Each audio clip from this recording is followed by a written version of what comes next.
silang pala ito mga kabayan.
Kaya hindi ako pwede dito mag-drive.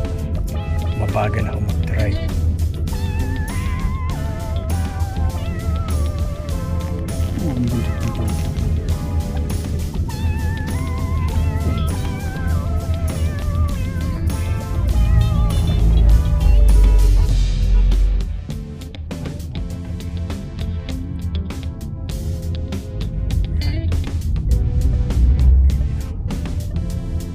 Kung sa atin sa Pinas yan, mura.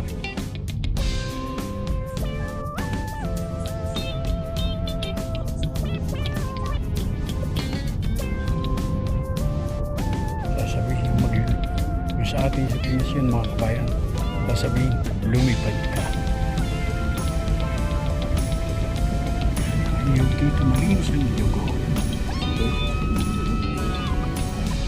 Kaya sa mga dugo, ang papago. Uli tayo ng tunnel. Yung tunnel na yun. Walang tunnel. Pero may iksi na lang ang tunnel. Merong mahaba.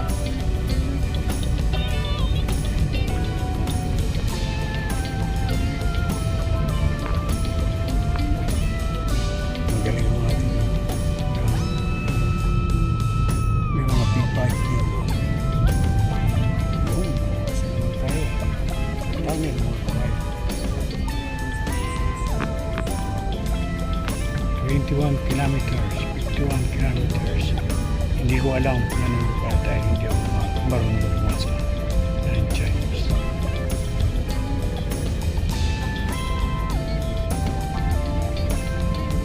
Village na naman.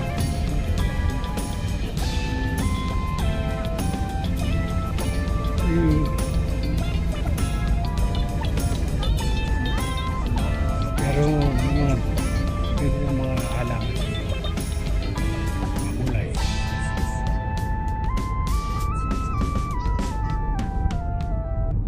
Pinatay ko na ang sound natin mga kabayan.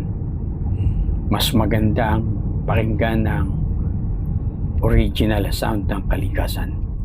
Yung baterya natin sa DJI Osmo, i-reserve natin sa ating pupuntahan.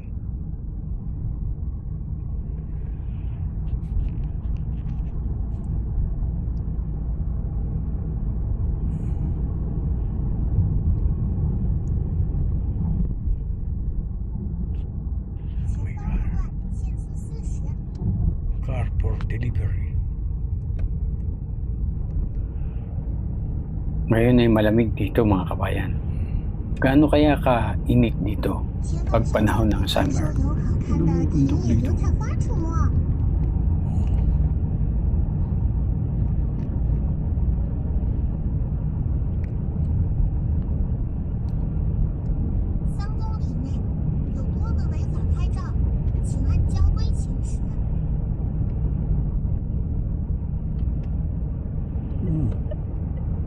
Parang katulad din sa Pinas noong 1980s. Pag umuwi ka ng probinsya, walang katao-tao, mga matatanda lang yung makikita. Hindi katulad ngayon, matao na. Yan ang indikasyon na lumolobo ang populasyon sa Pilipinas.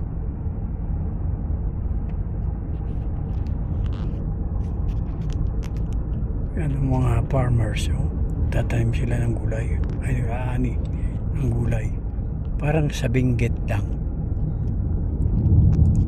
Kaya siguro walang masyadong tao dito sa probinsya ng China dahil nagsisiksikan din sila sa mga lungsod.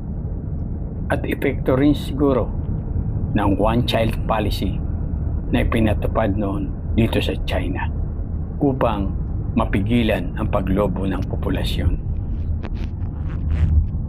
Bundok, bundok na ito may mga halaman. May katulad ng bundok na iba, walang halaman.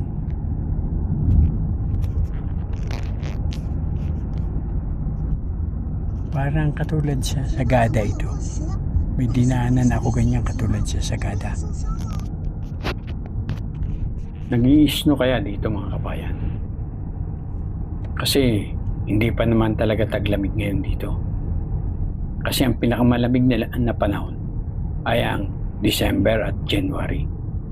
Ngayon ay November pa lang. Natatandaan ko pa nung ako nasa Canada. First week ng November ay nag-iisno na hanggang April o May. Mga lokal na bilihan ng prutas ng mga lokal na mga nagtitinda. Sinamantala kong i-video ang kaganapang ito sa aking buhay upang aking balik-balikan at panoorin sa panahon na ako'y isang matanda na wala nang magawa kundi umikot na lamang sa 4 na sulok ng aming bagay. Ano kaya tinatawag nila? Sa mga kakain, gustong kumain, tinatawag. Parang inaano nila kung doon kumain. Kanina pa tinitingnan ko mga kabayan. Nagbabaka sakali ako na may isang Filipino restaurant. Pero wala talaga mga kabayan. Akala ko kanina may aatras. Yung pala, nagpo-promote na daw kumain. Mahirap din pala mga kabayan kumita dito sa China. Mga kabayan, inuunan ko po ang video ito hindi upang magyabang na nakarating ako sa lugar na ito, kundi upang ibahagi ang aking karanasan na napunta ako sa lugar na ito.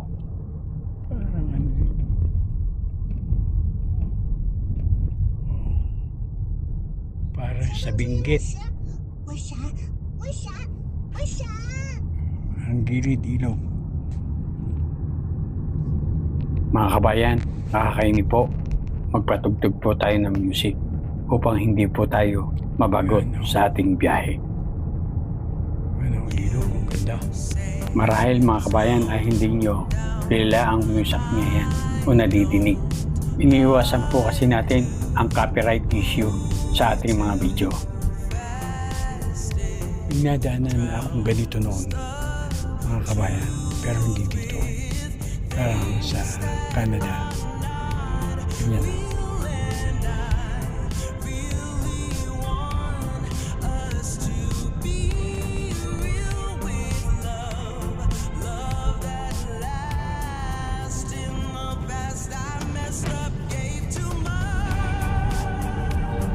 Continuous carbs. Continuous carbs.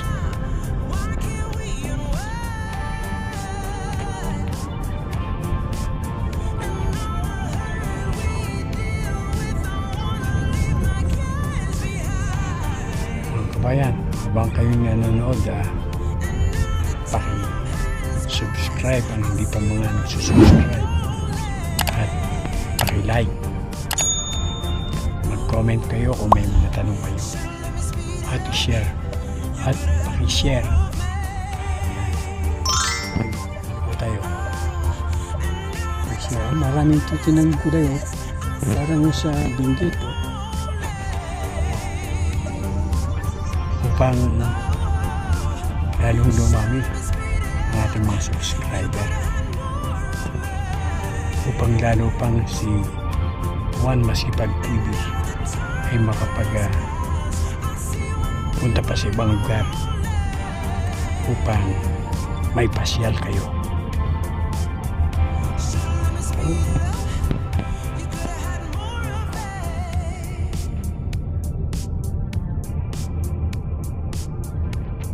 Dahil bihira tayo makakakita ng ganitong tanawin.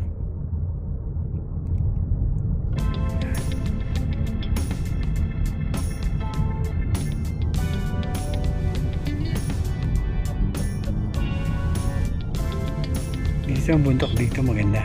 May mga puno. Yung sa dinaanan natin kanina, puro bato.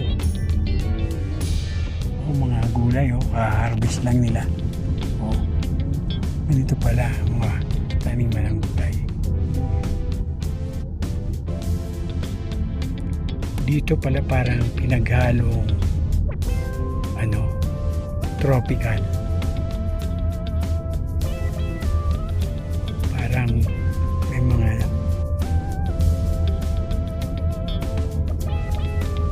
dahon ding natutuyo, yung nagkukulay dilaw. Parang taglagas. Napansin ko dito mga kabayan, sa mga matataas na lugar, ay maliliit ang mga puno. Hindi katulad ng mga bundok na mababa lang, matataas ang mga puno. Apple siguro ito. Apple.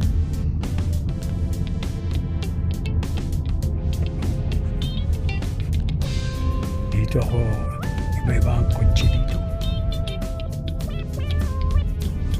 Ang kotse hindi ko nakikita sa atin. Yun.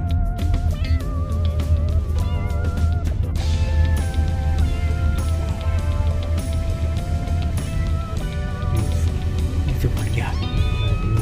Yan. Beautiful.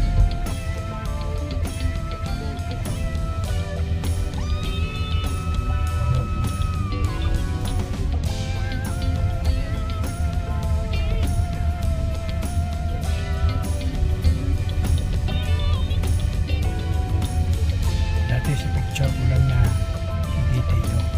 Ngayon, hindi ko sukat akalain na makita ko sa personal. Kaya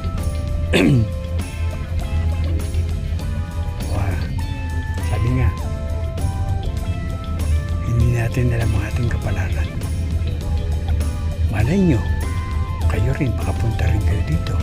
Walang makakapagsabi.